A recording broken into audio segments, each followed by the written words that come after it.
গৃহ থেকে আমাদের গৃহ থেকে যদি আমরা নেতিবাচক বা নেগেটিভ এনার্জিকে আমরা দূর করতে চাই, তাহলে আজকে একটি টোটকা বলছি, সেই টোটকাটিকে আমাদের মানতে হবে এবং এই টোটকাটিকে ভালো করে করতে হবে। খুব সোজা একটি টোটকা, খুব উপাদেয়, খুব কার্যকরী একটা টোটকা।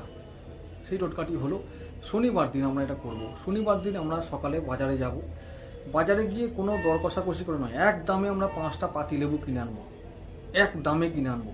তারপর সেগুলিকে আমরা সন্ধেবেলায় স্নান করে, যদি সম্ভব হয় স্নান করে আমরা এটা করব। করে নিয়ে কি করব, ওই লেবুগুলিকে একদম টুকরো টুকরো করে কাটবো, 5টা লেবুকেই। তারপর কেটে ওই লেবুগুলিকে সন্ধেবেলায়, সন্ধে হওয়ার আগে এটা করতে হবে, মানে একবারে গোধূলি বেলায় এটা করতে হবে।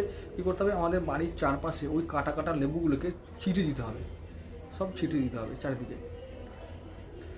ছিটিয়ে দেবো।